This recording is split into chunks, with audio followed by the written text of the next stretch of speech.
Okay, Mitchell, a bullet in a World Championship, is that a first for you? Yeah, it is. Yeah, really excited. Yeah.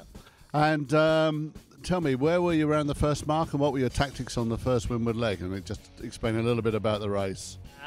At the start, just tried and made sure I start where the most wind was, and that sort of helped massively, and then just make sure I was on the lifted tack after that and end up leading around the top and tried to stay there. It was stressful though. There was a lot going on. Okay, I was looking at the race and I saw quite a lot of things going on in terms of switches of wind and things like that.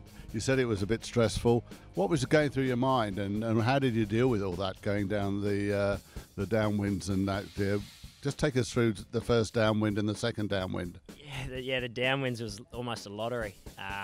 With both sides of the course coming with wind, I just tried to just look up the course a bit further and observe where the more wind was, and if there were boats moving with the wind, I got to get over there straight away, and a few jibes sort of helped me out, and then just tried to make sure I had a good positioning at the bottom gate because it was full on. Like just behind me there was a massive pile up, and wouldn't have been nice to be back there.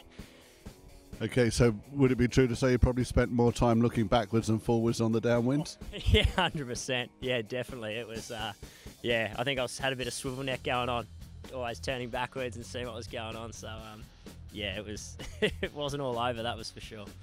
Great. And do you want to go back out today? Oh, we'll see what happens. Right now, the wind's sort of shut down. So, just take it as it comes. So was it a good decision to come back in and wait ashore? I think so. At the moment, get some food in and keep it going. Okay, and looking forward to the next races now. Yeah, definitely. Yeah, it's sort of changed the game a bit now. So no, it's exciting.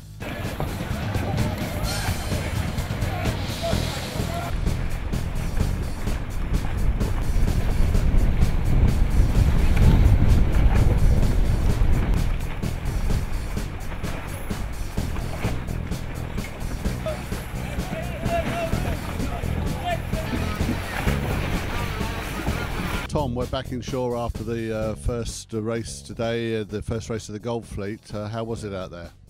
Yeah, pretty tricky, compared to yesterday, which was like the steady breeze and just hiking all day. It was, we went out and it was quite windy but shifty, and then by the time we started racing, it was, very patchy and very shifty. So we started the race in, 5 knots or less, and some areas of the line had wind, some didn't. So it was pretty tricky to get a race in, and I was quite surprised we got one in, but luckily enough we did, and I got some good shifts, so finished 5th.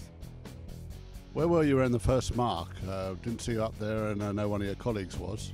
Yeah, I think I was maybe 10 or 11 around the top mark. I was in a kind of area on the line that didn't really have much wind off the line, but I got some nice shifts up the bead, and then so I was okay. 10th is not too bad in finals, but on the first downwind it was just crazy with gusts coming from everywhere, and I picked it quite nice, and I was actually first around the bottom, but with a bit of tide out there, I stupidly hit the mark. So a bit of a rookie mistake. So 360, and then I was 5th up the second beat after doing a spin in no wind at the bottom with 30 boats trying around the bottom mark at the same time was not ideal.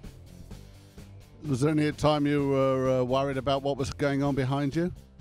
Down the first run for sure. I could have, I've spoken to people already that have gone from 10th to 30th or 40th, and it could have easily happened, and it can happen in 30 seconds. So I think that was the most stressful. But then after that, the second beat was quite one-sided, and then down the second run, it had strung out so much that it would have been something major would have to happen to kind of shuffle things up again. So with Mitchell up in getting the bullet and that, probably Australia Day today, was it? Yeah, I think once I had to do a spin, it was Mitch right behind me, so I gave the lead off to him, and then I think Matt was close behind me as well. So I just saw the overall results. It looks like Australia's moving up the board.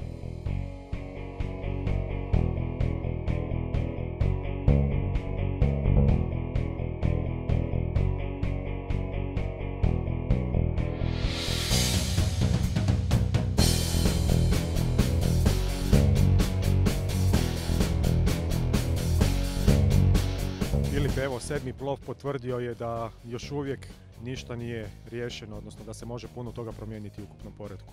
Je, toga sam ja svjestan da kad krenu finalna jedrenja da se može puno toga preokrenuti.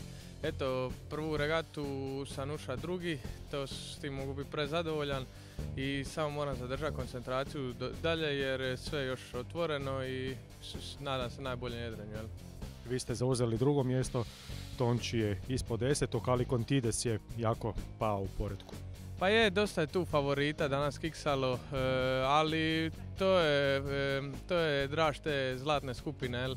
50 najboljih jedri, tako da ne prašta se baš greška i tu eto, treba zadržati konstantu i dobro jedrenje i može se puno toga preokrenuti u ukupnom poretku. Postoji mogućnost da danas još jednom izađete na more, onda bi sutra još bile 2, 3, ovisno o tome, o vremenu. Da, eto, sad čekamo vjetar, ali slaba je prognoza, tako da ne znam što će biti. Sutra isto sve do kraja je nešto slabiji vjetar. Za sad čekamo, ali eto, sve je moguće. Sutra, ne znam, u prognozi je nešto slično, tako da to će biti sve dugi dan i treba samo držati strpljenje i sve će to biti dobro onda.